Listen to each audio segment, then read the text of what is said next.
Hello students, good morning. Welcome to one more time to the biology class. In today's class also I am going to continue chapter 13, that is organisms and population. So in this session I am going to discuss with you the life history variation. We are going to discuss life history variation.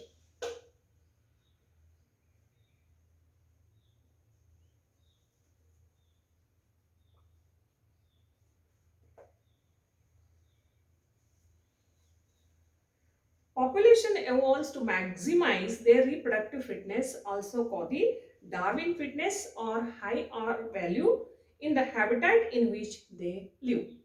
Population evolve to maximize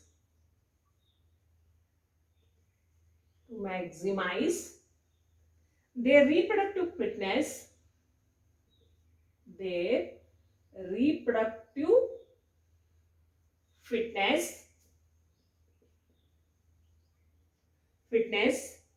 also called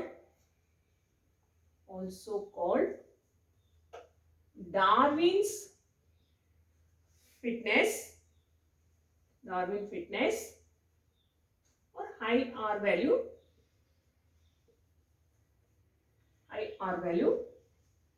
in the habitat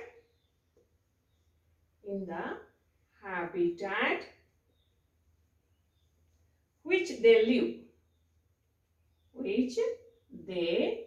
live. So population evolved to maximize their reproductive fitness, also called Darwin's fitness or high R value, in the habitat which they live. Means every population, means every organism group or individual species group or population always try to maximize its reproductive fitness. ನಂಗಂದ್ರೆ meaning ಏನಪ್ಪಾ ಅಂತಂದ್ರೆ ಪ್ರತಿಯೊಂದು ಜೀವಿಗಳ ಸಮೂಹ, ಗುಂಪು ಅಥವಾ population ಏನಂತೀವಿ, ಅದು ತನ್ನ ಜೀವಿಗಳ ಸಂಖ್ಯೆಯನ್ನ ಸತತವಾಗಿ ಹೆಚ್ಚು ಮಾಡಿಕೊಳ್ಳಿಕ್ಕೆ ಯಾವಾಗಲೂ ಪ್ರಯತ್ನ ಪಡ್ತಾನೆ ಇರುತ್ತೆ. ಇದಕ್ಕೆ ನಾವು ಏನಂತೀವಿ, ರೀಪ್ರೊಡಕ್ಟಿವ್ ಫಿಟ್ನೆಸ್ ಅಂತ ಕರಿತೀವಿ, ಅಥವಾ ಡಾರ್ವಿನ್ ಫಿಟ್ನೆಸ್ ಅಂತ ಕರಿತೀವಿ, ಅಥವಾ ಹೈ ಆರ್ ವ್ಯಾಲ್ಯೂ ಅಂತ ಕರಿತೀವಿ. ಹೈ ಆರ್ ವ್ಯಾಲ್ಯೂ ಅಂತಂದ್ರೆ ಇಟ್ಸ್ ಇಂಟ್ರೆನ್ಸಿಕ್ ಫ್ಯಾಕ್ಟರ್ ಅಥವಾ ರೀಪ್ರೊಡಕ್ಟಿವ್ ಫ್ಯಾಕ್ಟರ್ ಅಂತ ಕರಿತೀವಿ. R equal to B minus D ಅಂತ ಹೇಳ್ತೀವಿ. R means reproductive fitness, B means birth rate of a population, and D is a death rate of a population.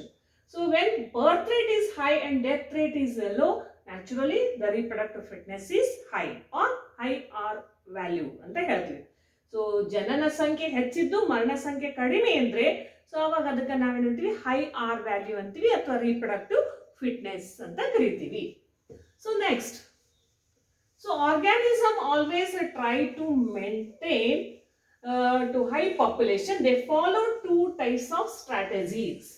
ಜೀವಿಗಳು ತಮ್ಮ population ಅನ್ನ ಹೆಚ್ಚು ಮಾಡಿಕೊಳ್ಳೋ ಸಲುವಾಗಿ ಎರಡು ಸ್ಟ್ರಾಟಜಿಗಳನ್ನ ಅನ್ವಯಿಸ್ಕೊಳ್ತಾವ ಅಥವಾ ಬಳಸಿಕೊಳ್ತಾವ.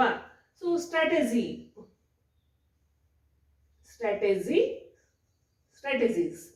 There are two strategies.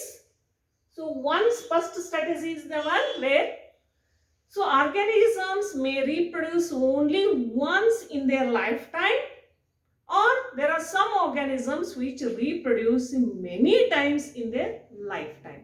So these are the two ways. So this is first strategy where some organisms reproduce only one time in their life. ತಮ್ಮ ಜೀವಿತಾವಧಿಯಲ್ಲಿ ಒಂದೇ ಒಂದು ಸಲ ಅವು ಸಂತಾನೋತ್ಪತ್ತಿ ಕ್ರಿಯೆಯನ್ನ ನಡೆಸಿ ತಮ್ಮ ನೆಕ್ಸ್ಟ್ ಜನರೇಷನ್ಗೆ ಅಥವಾ ನೆಕ್ಸ್ಟ್ ಸಂತತಿಗೆ ಜನ್ಮನ ಕೊಡ್ತಾವ. Example for this, bamboo and Pacific salmon. So the next example is Pacific salmon fish.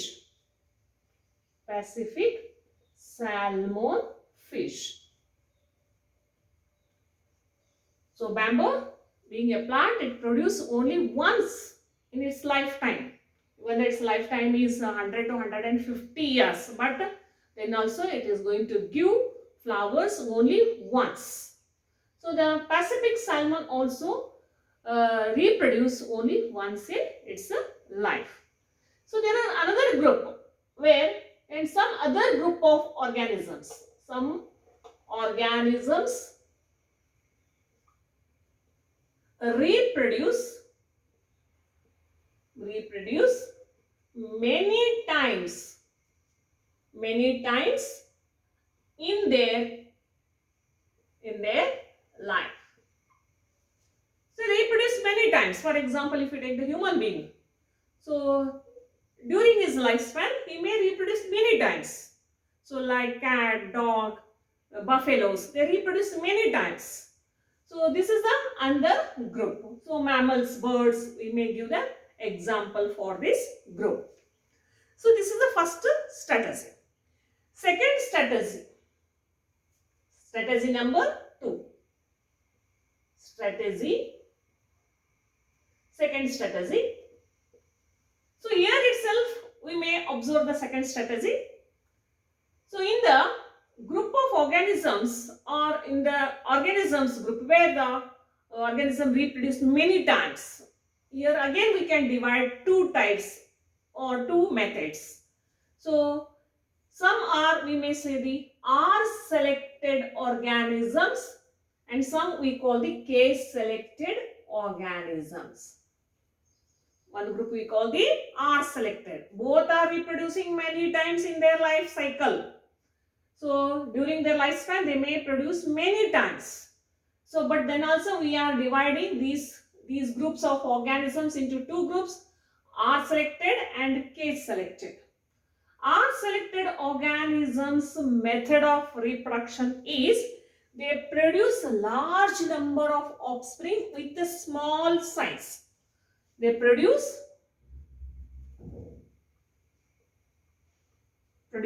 large number of small sized offsprings. ಹೆಚ್ಚು ಜೀವಿಗಳಿಗೆ ಜನ್ಮ ಕೊಡ್ತಾವೆ, ಬಟ್ ಇವು ಜನ್ಮ ಕೊಟ್ಟಂತ ಮರಿಗಳ ಸೈಜ್ ಏನಿರುತ್ತೆ ಸಣ್ಣದಾಗಿರುತ್ತೆ. They are very small in size. But ಕೆ selected animals or organisms they produce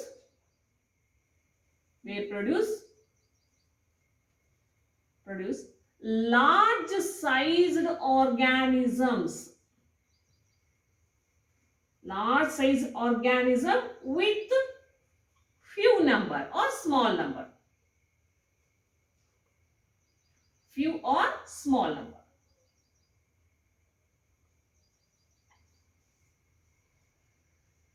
Organism produce large sized animals, but number of animals are less or very few.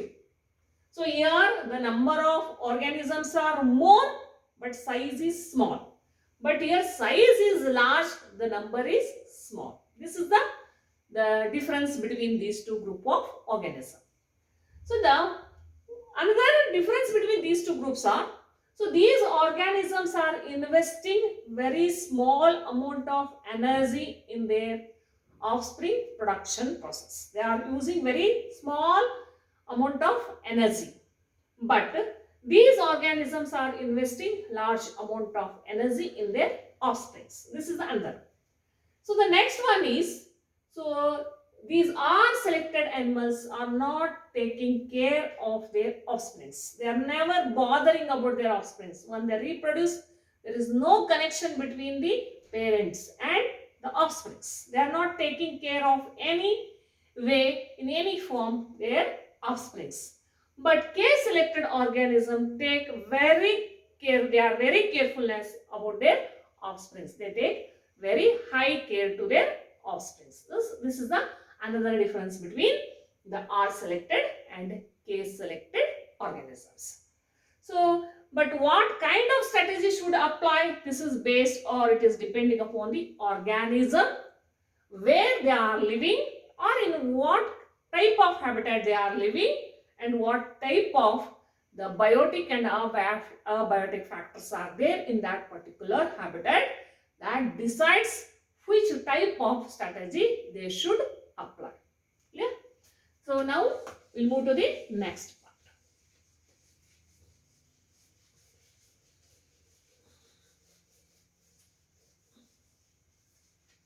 In any natural habitat, no one species is surviving singly. In whatever habitat, ಯಾವುದೇ ಪ್ರದೇಶ ತಗೊಂಡ್ರು, ವಾಸಿಸಲಿಕ್ಕೆ ಯೋಗ್ಯವಾದಂತಹ ಸ್ಥಳ ತಗೊಂಡ್ರು, ಅಲ್ಲಿ ಯಾವುದೋ ಒಂದು single species ಒಂಟಿಯಾಗಿ ಬದುಕಲಿಕ್ಕೆ ಸಾಧ್ಯ ಇಲ್ಲ. At least it needs one more species to feed on it. ಇನ್ನೂ ಒಂದು ಸ್ಪೀಸೀಸ್ ಆದ್ರೂ ಬೇಕೇ ಬೇಕು ಅದನ್ನ ತನ್ನ ಆಹಾರಕ್ಕೋಸ್ಕರ ಉಪಯೋಗಿಸ್ಕೊಳ್ಳಿಕ್ಕೆ.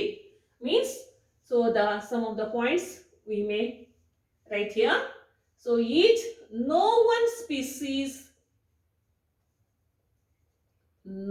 one species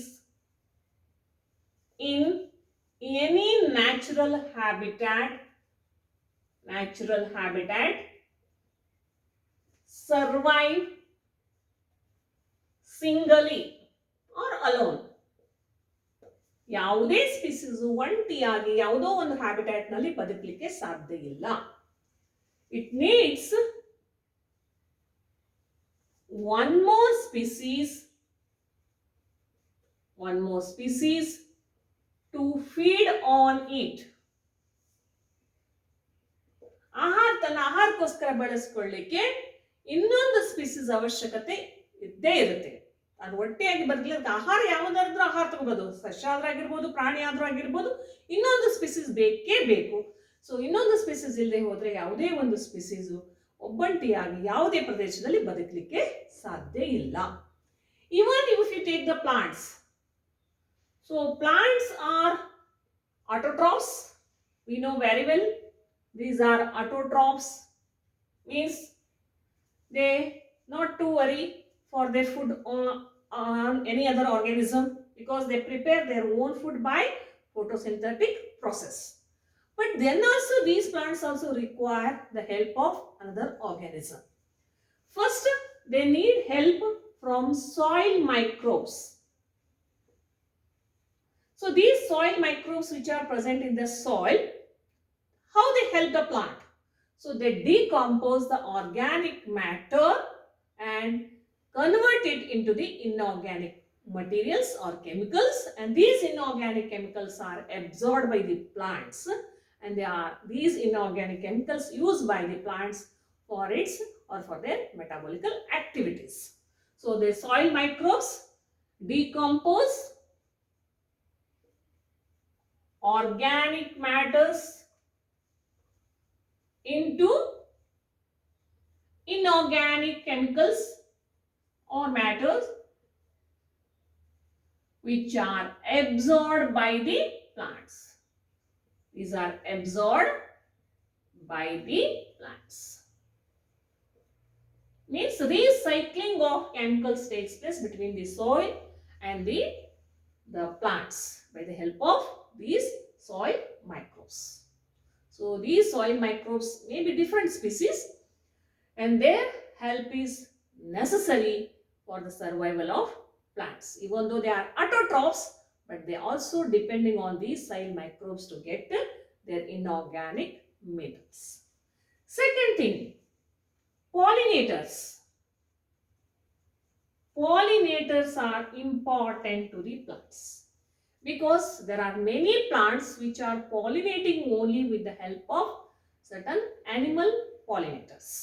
Without the help of these organisms, there is no possibility of pollination and plant cannot continue its life cycle or its generation. So in these two manner or in this two way, the plants, even though they are autotrophs, they require the help of another living species. So when a habitat is having many species or more than one species, in between these two species there is always an interaction. When a habitat is having more than one species, So in between these two species, there is always an interaction. Interaction means a kind of relation between them. So the interaction may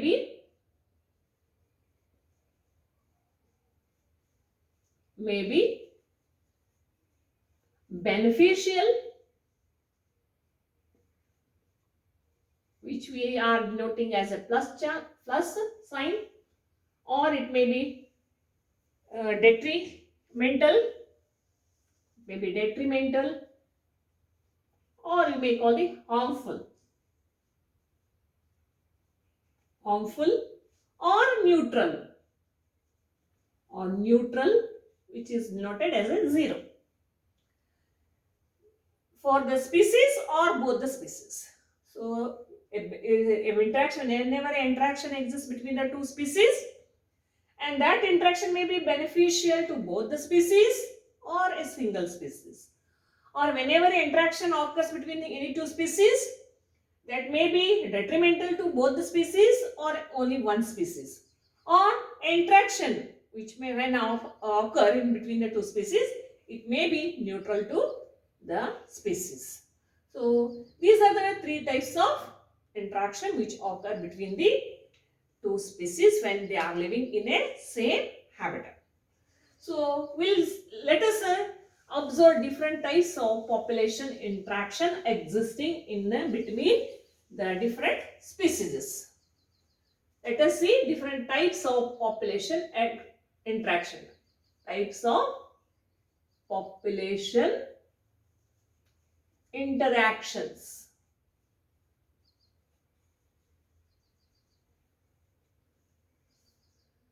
Here I am going to write the species A, maybe whichever species A, and next one is species B, and here I am going to write name of the interaction. What kind of interaction is existing between these two species, I am going to write here. So first one is when both the species are getting benefit with their interaction. Both the species are benefiting, and such interaction we call as a mutualism.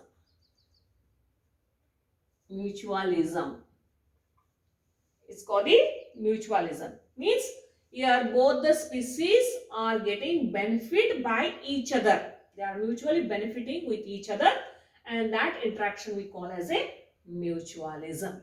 For example, when an insect visiting the flower is getting pollinated by the insect, and in turn the insect is getting nectar and pollen grains for its food, so here both are getting benefits. So such interaction is called the mutualism.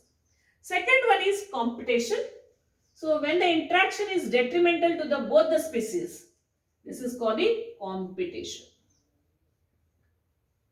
When both the species are harming and both the species are losing or getting affected or not neutral, both the species are losing, and such interaction is called the competition.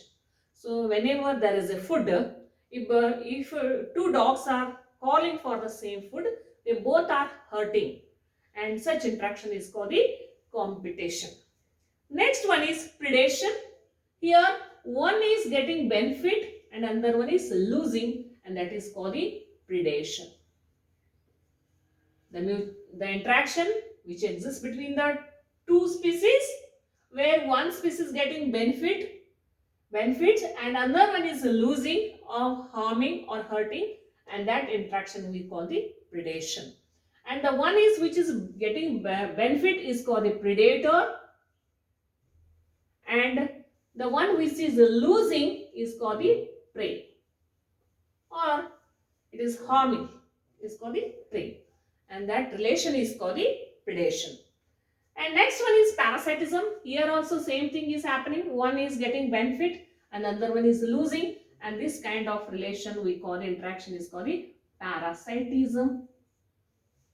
So parasitism means the organism which gets their food being on the body of other living organisms. For example, the lice living on our body, they get blood from our body, but we are losing a blood and also the itching sensation. So here we are harming and the lice is getting its food. Here one is benefiting and another one is losing or harming, and that is called the parasitism. And you may ask me, what is the difference between predation and parasitism? Because here also both the interaction is for one it is beneficial and the other one is harming. Why we should not call the both are together as a predation? Why we are differently mentioning predation and parasitism? There is a slight differentiation in predation and parasitism. Predation is the means where the species don't have any physical contact between them. So the predator gets its food by attacking on the prey species. But in parasitism, the parasite gets its food from its host, being inside the body of the host or being outside the body of the host, means they have the physical contact with their host. So this point is the one which differentiates predation from the parasitism. Even ascaris living inside our body, it gets its food.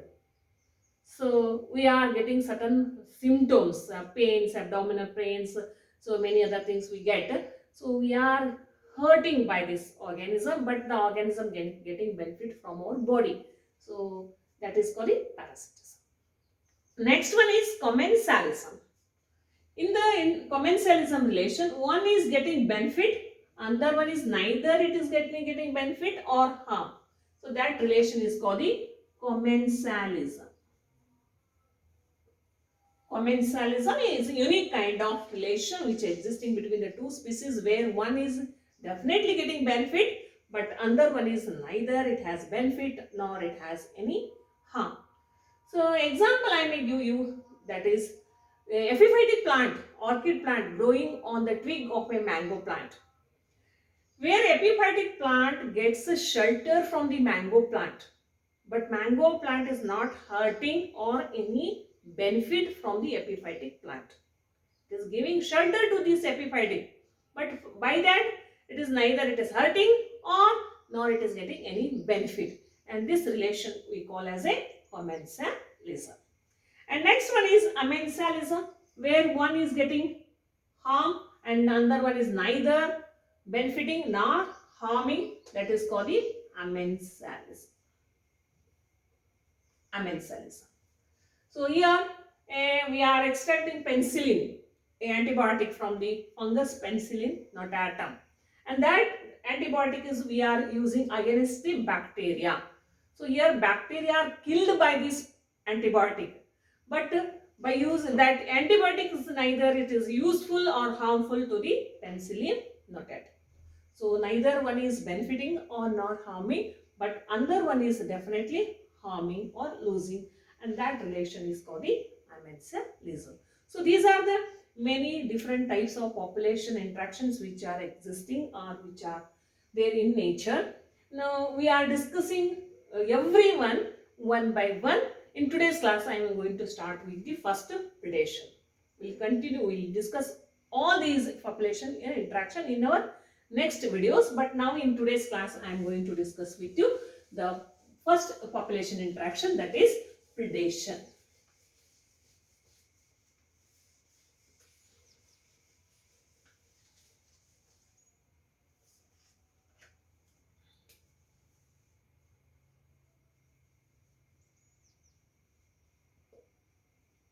So as now I just have told you, predation is a type of population interaction existing between the two species, where one is getting benefit, another one is losing. So one is benefiting, another one is losing. The one which is benefiting is called the predator, and one which is losing is called the prey.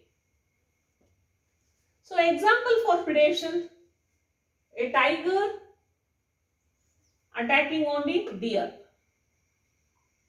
In the same manner, a sparrow eating seeds, and herbivores eating grass. So all these are come under the group predators because they are attacking or they are getting food from the other one, where these three are getting food. They are benefiting, but these three are losing or they are harming. So these are come under the group prey group. Now, so here some of the points we are going to discuss with you. Predation is helpful for the nature because predation is the process which helpful to transfer the energy fixed in autotrophs or plants by photosynthesis to the higher level of trophic levels. Higher trophic levels. So energy fixed by green plants or autotrophs is a transferring from the green plants to the different trophic levels by predation only. Hence, predators are said to be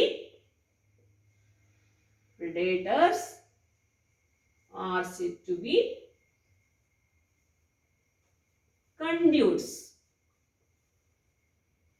Conduit means they are links or the connectors. They are helpful to connect two trophic levels or two things by transforming energy. Next point of predation is predators are controlling prey species.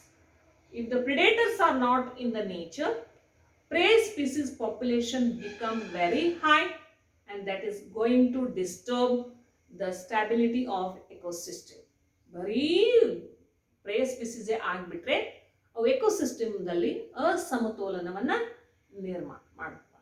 For example, ಈಗ ಹುಲಿ ಯಾವುದೇ ಚಿಗರೆ ಅಥವಾ ಹರ್ಬಿವೋರ್ಸ್ಗಳನ್ನ ಸಸ್ಯಾಹಾರಿಗಳನ್ನು ತಿನ್ನದೇ ಹೋಯಿತು ಅಂದರೆ ಈ ಸಸ್ಯಾಹಾರಿ ಜೀವಿಗಳ ಸಂಖ್ಯೆನೇ ನೇಚರ್ನಲ್ಲಿ ಸಿಕ್ಕಾಪಟ್ಟೆ ಆಗಿ ಹೋಯಿತು ಅಂದರೆ ಇವು ಎಲ್ಲ ಸಸ್ಯಗಳನ್ನು ತಿಂದು ಹಾಕಿಬಿಡ್ತಾವ.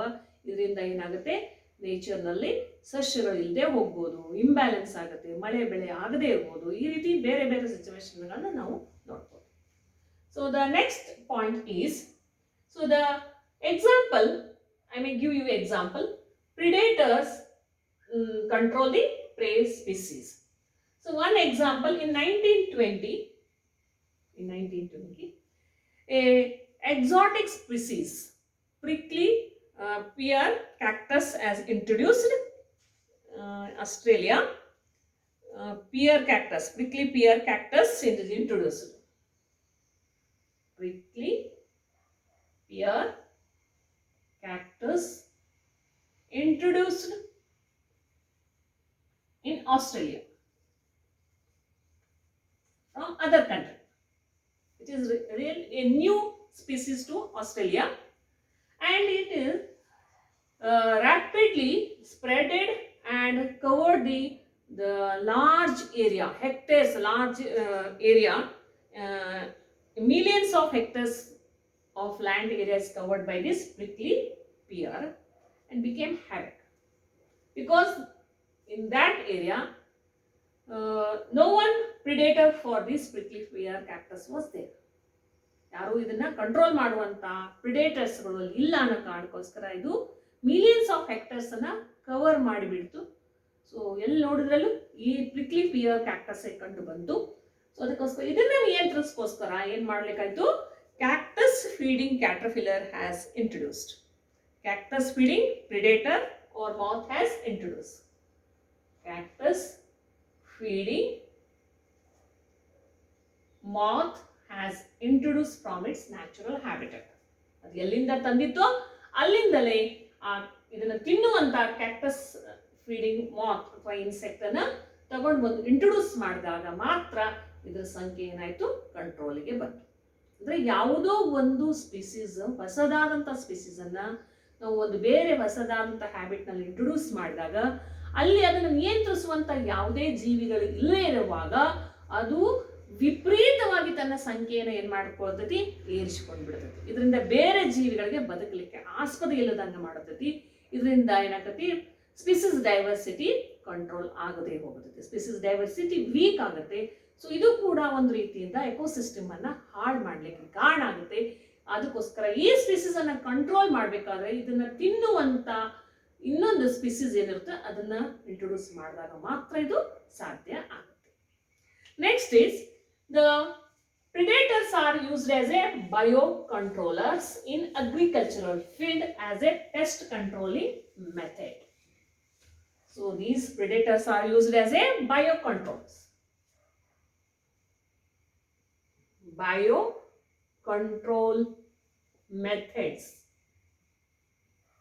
Predation is used as a biocontrol methods. Biocontrol methods ಅಂದ್ರೆ ಏನು ಅಂತಂದ್ರೆ ಒಂದು ಜೀವಿಯನ್ನು ಉಪಯೋಗಿಸಿಕೊಂಡು ಇನ್ನೊಂದು ಜೀವಿಯನ್ನ ನಿಯಂತ್ರಿಸುವುದು.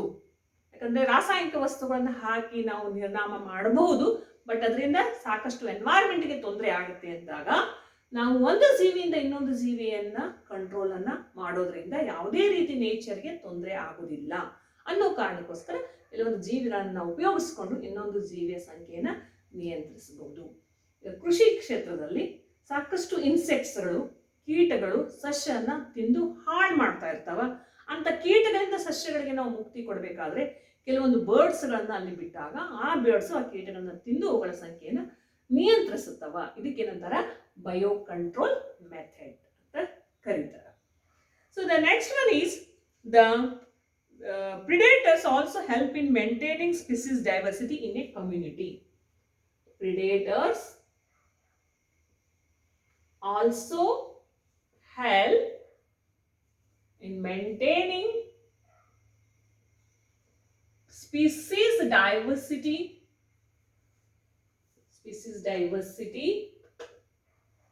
in a community.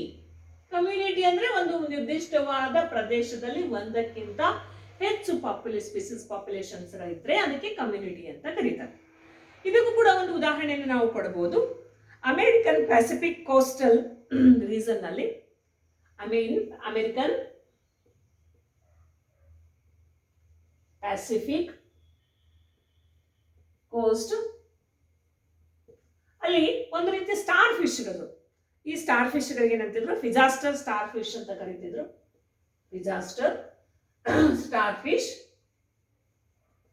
ಇದು ಅಲ್ಲಿರುವಂತಹ ಬೇರೆ ಬೇರೆ ಸ್ಪೀಸೀಸ್ ಇನ್ವರ್ಟೆಬ್ರೇಟ್ಸ್ ಗಳನ್ನ ಇವು ತಿಂದು ಹಾಕ್ತಾ ಇತ್ತು. ಇದರಿಂದ ಏನಾಗುತ್ತೆ ಅಂತಂದ್ರೆ ಫಾರ್ ಎಕ್ಸ್ಪೆರಿಮೆಂಟಲ್ ಪರ್ಪಸ್ ಈ ಫಿಜಾಸ್ಟರ್ ಸ್ಟಾರ್ ಫಿಶ್ ಗಳನ್ನ ಅಲ್ಲಿಂದ ಹೊರಗೆ ಹಾಕ್ಲಾಯ್ತು, ತೆಗಿಲಾಯ್ತು. ಅವಾಗ ಏನಾಯ್ತು ಅಂದ್ರೆ within A year more than 10 species of invertebrates have became extinct. So ಯಾವ ಒಂದು ಫಿಜಾಸ್ಟರ್ ಸ್ಟಾರ್ ಫಿಶ್ ಇನ್ವರ್ಟೆಬ್ರೇಟ್ಸ್ ಗಳನ್ನ ಅಲ್ಲಿರುವಂತಹ ಇನ್ವರ್ಟೆಬ್ರೇಟ್ಸ್ ಗಳನ್ನ ತಿಂದು ಹಾಕ್ತಾ ಇದ್ವು, ಅವುಗಳನ್ನ ಸಂಖ್ಯೆ ಏನಾಯ್ತು ಅಂತಂದ್ರೆ ಇನ್ವರ್ಟೆಬ್ರೇಟ್ಗಳ ಸಂಖ್ಯೆ ಏನಾಯ್ತು ಅಂದ್ರೆ ಒಂದೇ ಒಂದು ವರ್ಷದಲ್ಲಿ ಕಡಿಮೆ ಆಯ್ತು. ಯಾವಾಗ ಈ ಫಿಜಾಸ್ಟರ್ ಸ್ಟಾರ್ ಫಿಶ್ ಗಳನ್ನ ಅಲ್ಲಿಂದ ತೆಗೆದ. ಇವುಗಳು ಇದ್ದಾಗ ಆ ಇನ್ವರ್ಟೆಬ್ರೇಟ್ಸ್ ತಿಂದು ಹಾಕ್ತಾ ಇದ್ರು ಕೂಡ ಅವುಗಳ ಸಂಖ್ಯೆ ಸಾಕಷ್ಟಿತ್ತು. ಯಾವಾಗ ಇವುಗಳನ್ನು ತೆಗೆದು ಹಾಕ್ತು ಅವಾಗ ಇನ್ವರ್ಟೆಬ್ರೇಟ್ಗಳ ಸಂಖ್ಯೆ ಏನಾಯ್ತು, ತಿನ್ನೋರಿಲ್ಲ ಅಂದ್ರೂ ಕೂಡ ಅವುಗಳ ಸಂಖ್ಯೆ ಜಾಸ್ತಿ ಆಗೋದ್ ಬದಲಾಗಿ ಕಡಿಮೆ ಆಯಿತು. ಕಾರಣ ಏನು ಅಂದ್ರೆ they started quarreling, struggling in between them itself. ತಮ್ಮಲ್ಲಿ ಕಿತ್ತಾಡಿಕೊಂಡು ಏನಾಯ್ತು, ಎಷ್ಟೋ ಸ್ಪೀಸೀಸ್ಗಳ ಸಂಖ್ಯೆ ಏನಾಯ್ತು, ಕಡಿಮೆ ಆಯ್ತು. ಅಂದ್ರೆ ಇದೇನ್ ತೋರಿಸುತ್ತೆ ಅಂತಂದ್ರೆ predators also help in species diversity. ಒಂದು ಸ್ಪೀಸೀಸ್ ಡೈವರ್ಸಿಟಿ ಇರಬೇಕಂದ್ರೆ ಅಲ್ಲಿ ಒಂದು ಪ್ರಿಡೇಟರ್ ಇರಬೇಕು. And next point, predators should be prudent. Predators should be in nature prudent. Prudent ಅಂದ್ರೆ sensible ಆಗಿ, ಯೋಚಿತವಾಗಿ. Even though predator has capacity to kill the many species of prey, but it never do like this, because if the suppose prey species become extinct, following that predators also become extinct. ತಿನ್ನಲಿಕ್ಕೆ ಆಹಾರ ಇಲ್ಲ ಅಂದಾಗ predator ಕೂಡ ಏನಾಗುತ್ತೆ, ನಶಿಸಿ ಹೋಗ್ತೈತಿ. ಅದಕ್ಕೋಸ್ಕರ ಅದು sensible ಆಗಿದೆ, ಅತೀ ಯೋಚನೆ ಪೂರ್ವಕ ಕೆಲವೊಂದಿಷ್ಟು ಜೀವಿಗಳು ಮಾತ್ರ ತನಗೆ ಹಸಿವಾದಾಗ ತಿಂದು ಅವುಗಳ ಸಂಖ್ಯೆ ಇರುವಂತೆ ಬ್ಯಾಲೆನ್ಸ್ ಆಗಿರುವಂತೆ ನೋಡ್ಕೊತಾರೆ. So along with this the prey species have developed many defense mechanism to escape from the predators. So ನೇಚರಲ್ಲಿ ಪ್ರಿಡೇಟರ್ಸ್ ಗಳಿಂದ ತಪ್ಪಿಸಿಕೊಳ್ಳುವುದಕ್ಕೆ ಪ್ರೇ ಸ್ಪೀಸೀಸ್ಗಳು ಕೂಡ ಸಾಕಷ್ಟು ಬದಲಾವಣೆಗಳನ್ನ ಮಾರ್ಪಾಡುಗಳನ್ನ ಮಾಡಿಕೊಂಡು. So what are the defence mechanism of prey species? Let us see. Defence mechanisms of prey species. ಪ್ರಿಡೇಟರ್ನಿಂದ ತಪ್ಪಿಸಿಕೊಳ್ಳಿಕ್ಕೆ ಪ್ರೇ ಸ್ಪೀಸೀಸ್ ಏನೇನು ಮಾರ್ಪಾಡುಗಳನ್ನು ಮಾಡಿಕೊಂಡು may group into two groups. Animal prey ಇರ್ಬೋದು ಅಥವಾ ಪ್ಲಾಂಟ್ಸ್ ಆಗಿರ್ಬೋದು. ಆನಿಮಲ್ ಪ್ರೇ ಆಗಿರ್ಬೋದು ಅಥವಾ ಪ್ಲಾಂಟ್ಸ್, ಯಾಕಂದ್ರೆ ದೊಡ್ಡ ದೊಡ್ಡ ಪ್ರಾಣಿಗಳು ಸಣ್ಣ ಪ್ರಾಣಿಗಳನ್ನ ತಿಂತಾವ. ಆ ರೀತಿ ಸಸ್ಯಗಳನ್ನು ಸಣ್ಣ ದೊಡ್ಡ ಎಲ್ಲ ಪ್ರಾಣಿಗಳು ತಿಂತಾವ. ಅದಕ್ಕೋಸ್ಕರ ಮೊದಲಿಗೆ ಆನಿಮಲ್ ಪ್ರೇ ಆ್ಯಂಡ್ ಪ್ಲಾಂಟ್ ಪ್ರೇಸ್ಗಳನ್ನು ನೋಡೋಣ. So here we may see the three process. One is camouflage. Camouflage. Camouflage means is a process where some of the frog and insects they cryptically colored. Frogs are cryptically colored to avoid being detected usually easily by the predators. Okay? ಯಾವ environmental ಇರ್ತಾವೋ ಆ ಎನ್ವೈರ್ಮೆಂಟ್ಗೆ ಹೊಂದಿಕೊಳ್ಳುವಂತ, ಆ ಎನ್ವೈರ್ಮೆಂಟ್ಗೆ ತಕ್ಕಂತೆ ತಮ್ಮ ದೇಹದ ಬಣ್ಣನ ಬದಲಾಯಿಸಿಕೊಂಡು predators ಈಸಿಯಾಗಿ ತಮ್ಮನ್ನ ಗುರುತಿಸಲಾರದಂತೆ ಇವು ಇಟ್ಕೊಳ್ತಾವೆ. Predators ತಮ್ಮನ್ನು ಈಸಿಯಾಗಿ ಗುರುತಿಸಬಾರ್ದು. ಆ ರೀತಿ ತಮ್ಮ ಹಿಂದ್ಗಡೆ ಇರುವಂತ ಒಂದು ಎನ್ವೈರ್ಮೆಂಟ್ ಅಥವಾ ಹ್ಯಾಬಿಟ್ಯಾಟ್ ನಲ್ಲಿರುವಂತ ಒಂದು ಬಣ್ಣಕ್ಕೆ ತಕ್ಕಂತೆ ತಮ್ಮ ದೇಹದ ಬಣ್ಣನ ಬದಲಾಯಿಸಿಕೊಳ್ತಾವ. ಇದಕ್ಕೆ ಏನಂತಾರೆ ಕ್ರಿಪ್ಟಿಕಲಿ ಕಲರ್ಡ್ ಅಂತ ಕರೀತಾರೆ. ಈ ಪ್ರೊಸೆಸ್ ಏನಂತಾರೆ ಕ್ಯಾಮೋಫ್ಲಾಜ್ ಅಂತ ಕರೀತಾರೆ. Example frogs and certain insects, some species of insects and frogs ಅಲ್ಲಿ ಇಲ್ಲಿ ಕಂಡು ಬರುತ್ತೆ. ಇನ್ನು next one is mimicry. So mimicry ಅಂದ್ರೆ ಕೆಲವೊಂದು ಇನ್ಸೆಕ್ಟ್ಸ್ಗಳ ತರಾನೇ ಇರೋಲ್ಲ. ಅವು ಎಲೆ ತರಾನೋ ಬೇರೆ ಯಾವುದೋ ಒಂದು ಹಾರಿಬಲ್ ಮತ್ತು ಭಯಾನಕ ಇನ್ಸೆಕ್ಟ್ಸ್ ತರಾನೋ ತಮ್ಮ ದೇಹದ ರಚನೆಯನ್ನು ಮಾಡಿಕೊಂಡ್ರು. ಅಂದ್ರೆ ಜೀವಿಗಳು ತಮ್ಮನ್ನು ನೋಡಿ ಹೆದರಬೇಕು ಅಥವಾ ಗುರುತಿಸಲಿಕ್ಕೆ ಸಾಧ್ಯ ಆಗಬಾರ್ದು ಅಂತೇಳಿ ಇನ್ನೊಂದು ಜೀವಿಯ ಇನ್ನೊಂದು ಆಕಾರನ ಪಡ್ಕೊಂಡಿರ್ತಾವೆ. ಕೆಲವೊಂದು ಇನ್ಸೆಕ್ಟ್ಸ್ಗಳು ನೋಡಿದ್ರೆ ಲೀಫ್ ತರನೇ ಇರ್ತಾವೆ. ಅವು ಒಂದು ಲೀಫ್ ಏನೋ ಅಂತ ಹೇಳ್ತೀವಿ ಅಥವಾ ಲೀಫ್ ಜೊತೆ ಕೂತ್ಕೊಂಡಾಗ ಅವನ್ನ ಗುರುತಿಸ್ಲಿಕ್ಕೆ ನಮಗೆ ಸಾಧ್ಯ ಆಗೋದಿಲ್ಲ. ಸೊ ಆ ರೀತಿ ಇನ್ನೊಂದು ಸ್ಪೀಸೀಸ್ ಅದ ಅಥವಾ ಇನ್ನೊಂದು ವಸ್ತುವಿನ ರೀತಿ ತಮ್ಮನ್ನು ತಾವು ಬದಲಾಯಿಸಿಕೊಂಡು ಯಾವ ಸ್ಥಳದಲ್ಲಿ ಇರ್ತಾವೋ ಆ ಸ್ಥಳಕ್ಕೆ ಹೊಂದುವಂತೆ ತಮ್ಮ ದೇಹದ ಆಕಾರನ ಬದಲಾಯಿಸ್ಕೊಂಡ್ರೆ ಅಂಥವುಗಳು ಏನಂತಾರೆ ಮಿಮಿಕ್ರಿ ಅಂತ ಕರೀತಾರೆ. And some may possess poisonous content. So monarch butterfly is distasteful to its predator birds because it possesses a chemical. monarch butterfly ನ ಬರ್ಡ್ಸ್ಗಳು ತಿನ್ಲಿಕ್ಕೆ ಇಷ್ಟಪಡೋದಿಲ್ಲ, ಯಾಕಂದ್ರೆ ಅವುಗಳಲ್ಲಿ ಒಂದು ಕೆಮಿಕಲ್ ಕಂಡು ಬರುತ್ತೆ. ಈ ಕೆಮಿಕಲ್ ಅನ್ನು ನಾವು ಕ್ಯಾಟರ್ಪಿಲ್ಲರ್ ಸ್ಟೇಜ್ ನಲ್ಲಿ ಇದ್ದಾಗ ಕೆಲವೊಂದು ಪಾಯ್ಸನಸ್ ವೀಡ್ಸ್ಗಳ ಮೇಲೆ ಫೀಡ್ ಮಾಡಿ ಆ ಕೆಮಿಕಲ್ ಅನ್ನು ತಮ್ಮ ದೇಹದಲ್ಲಿ ಉಳಿಸ್ಕೊಳ್ತಾವ ಅಥವಾ ಒದಗಿಸ್ಕೊಳ್ತಾವ. ಇಂಥ ಒಂದು ಕೆಮಿಕಲ್ ಇರುವಂಥ ಇನ್ಸೆಕ್ಟ್ಸ್ಗಳನ್ನ ಪಕ್ಷಿಗಳು ತಿನ್ನಲಿಕ್ಕೆ ಇಷ್ಟಪಡೋದು. Having chemicals in their body. Example monarch butterfly which is poisonous to its buds. ಇನ್ನು ಪ್ಲಾಂಟ್ಸ್ಗಳಲ್ಲಿ ಕಂಡು ಬರುವಂತ ಡಿಫೆನ್ಸ್ ಮೆಕ್ಯಾನಿಸಮ್ ನೋಡಿದ್ರೆ when compared to animal, plants are more affected by the predation because animals can escape but plants cannot because they are fixed in one place. So all the herbivores are the predators. Herbivores are predators to the plants. Ella ಸಸ್ಯಾಹಾರಿಗಳು ಸಸ್ಯಗಳ ಮೇಲೆ predator. Nearly 25% of insects are phytophagous. Phytophagous ಅಂದ್ರೆ they feed on plant sap. Plant sap ಅನ್ನ ಸಕ್ ಮಾಡಿ ಬದುಕುವಂತ insects ಗಳಿಗೆ ಏನಂತಾರ phytophagous ಅಂತ ಕರೀತಾರೆ. To plants develop certain morphological and chemical adaptation to escape by the predators. Morphological adaptations ಗಳು ಏನು ಕಂಡು ಬರ್ತಾವ ಪ್ಲಾಂಟ್ ಅಲ್ಲಿ ಅಂತ ಹೇಳಿದ್ರೆ ಮಾರ್ಫಾಲಜಿಕಲ್ ಡಿಫೆನ್ಸ್ ಮೆಕ್ಯಾನಿಸಮ್ ಅಂತ ಹೇಳ್ಬೋದು. ಹ್ಯಾವಿಂಗ್ ಥಾರ್ನ್ಸ್, ಮುಳ್ಳುಗಳನ್ನು ಹೊಂದಿರೋದ್ರಿಂದ ಅಂತ ಮುಳ್ಳಿರುವಂತಹ ಸಸ್ಯಗಳನ್ನ ಜೀವಿಗಳು ತಿನ್ಲಿಕ್ಕೆ ಹೆದರ್ತಾವೆ. ಫಾರ್ ಎಕ್ಸಾಂಪಲ್ ಅಕೇಶಿಯಾ ಮತ್ತು cactus. Acacia and cactus, they have thorns and plants are afraid to eat such plants which have the thorns. In the chemicals, so the plants which have certain chemicals, when such plants are eaten by the any animals, it is very difficult to digest such plants to the animals. So that's why the animals hesitate to eat. Example, Calotrophes produce uh, cardiac glycoside, which has the cardiac glycoside.